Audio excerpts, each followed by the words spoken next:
Some delegates from around Africa and the Middle East was also graced by the Queen of the Kingdom of Spain, Sofia. Delegates are optimistic about the various objectives set out by the Foundation to bring about meaningful and sustainable development on the continent. Idama Valdez reporting from Madrid in Spain for Grts News. Government has signed a governance support program with the European Union. The 5-year program, which commenced this year, is backed by a $400 million funding package provided by the European Development Fund through its National Indicative Program. Ndai Kumbademba was at the signing ceremony, and this is her report. European Union funded governance project in the Gambia. The project, whose implementation started this year, will extend for a period of 5 years. The project, in its bid to contribute to better democratic and economic governance in the Gambia, will center mainly on 3 components: access to justice and legal education, public financial management, and the media component.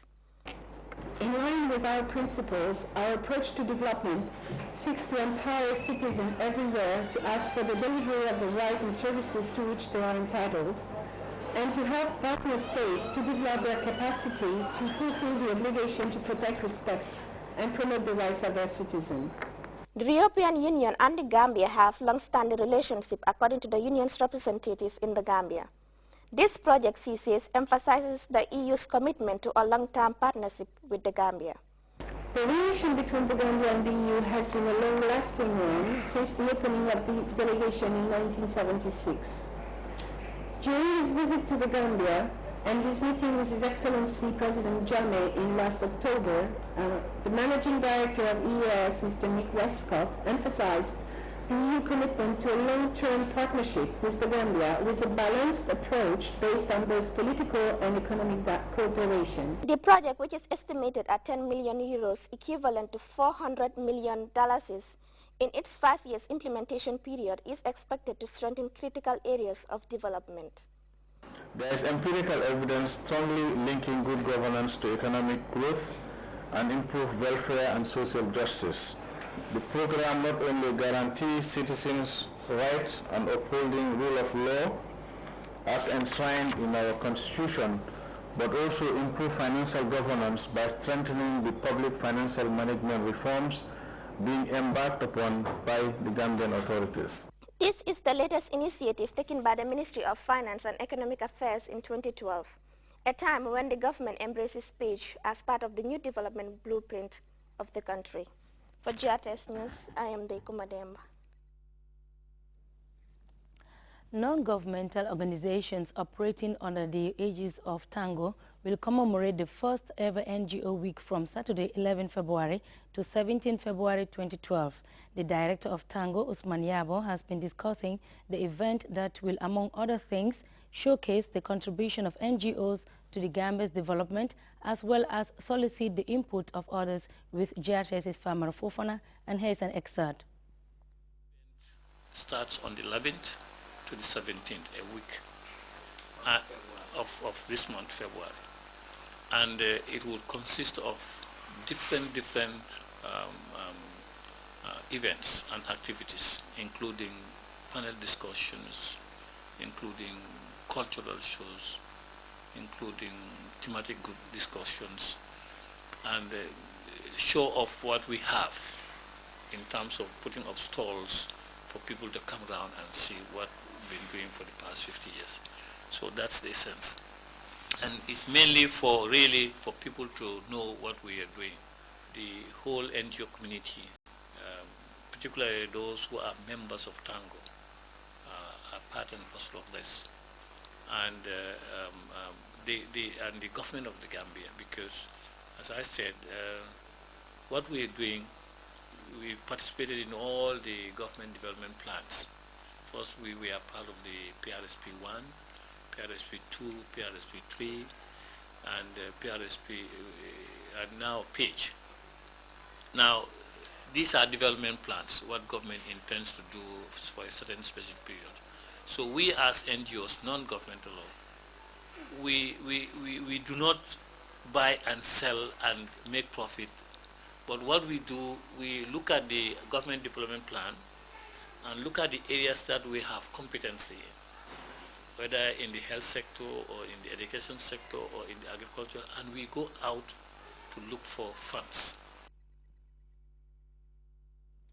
The Coordinating Committee of the Ministry of Basic and Secondary Education is holding yet another meeting at the Region 1 Education Directorate. The forum, held once every 2 months, assesses the implementation of the national education policy in all regions across the country. Samuel Ba reports on the meeting geared towards ensuring access to quality and relevant education. Region 6 Education Directorate some 2 months ago. Members of the Coordinating Committee of the Ministry of Basic and Secondary Education have once again convened for another session, this time around in Region 1. The 5-day interface is being convened to offer CCM members the opportunity to review the agenda for the session, adopt minutes and implement updates such as the development of professional standards, draft insert policy, among others. School visits by CCM members and reports on school visits will also feature prominently on the agenda, and it goes a long way to determine the level of compliance of schools with the national education policy. Being an important arm of the Basic and Secondary Education Ministry, the rationale of the Coordinating Committee meeting is to monitor progress and implementation of the programs by schools in various regions. When CCM comes to any region, what they do is they go to the grassroots, that is at the level of the school, where implementation is taking place, and using the minimum standards, the tool that we use to monitor in the regions is what CCM will use to monitor schools. And then every schools will be assessed as per the monitoring instrument and then scored. Madam Buran John Cisse expressed delight at playing host to a committee many described as the eye of the ministry by virtue of its importance in the monitoring of progress and shortcomings for quality assurance. Because the whole body comprises of all stakeholders in education. Then you have another view, outside your own view, having an input into monitoring and then giving you recommendations as to areas that you need to improve on, and also highlighting areas that your strengths are. As examinations inch ever nearer, the Regional Director of Region 1 also sounded optimistic about the state of preparedness. Despite the good work done so far, the regional education authorities are also poised to tighten the noose on any form of examination malpractice. Schools have been sensitized. Every malpractice case that we have is shared with all head teachers. Currently, as I am talking to you, we have an investigation that is being mounted in one of the senior secondary schools. Pate Ba described his council's working relationship with the Basic and Secondary Education Ministry as increasingly becoming cordial. He also maintained that despite the challenges confronting his council, they are still poised to conduct exams of all categories. As you know, we have a series of exams for the year. We have the Gambia Basic Education Certificate Examination. We have the West African Senior Secondary School Certificate Examination. We also have the National Assessment Test. And this year we have an addition of one more test under this National Assessment Test, which is the Grade 8 National Assessment Test. We are really getting prepared for all these examinations. As members of the Coordinating Committee of the Ministry of Basic and Secondary Education once again deliberate on issues of concern to the sector, the outcome of their periodic meetings like this one will also continue to have a bearing on the monitoring and successful implementation of the National Education Policy. Samuel Ba, GRTS. Youth participation for effective local governance and decentralization in the Gambia was the subject of a recent 3-day capacity enhancement forum bankrolled by the Commonwealth Secretariat.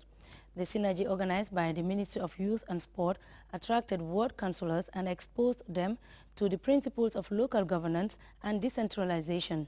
Louis Mendy picks up the rest of that story. Synergy aims to raise awareness among young people involved in local governance through proper sensitization models on their roles and responsibilities in society. The forum also intends to further educate and help the local government authorities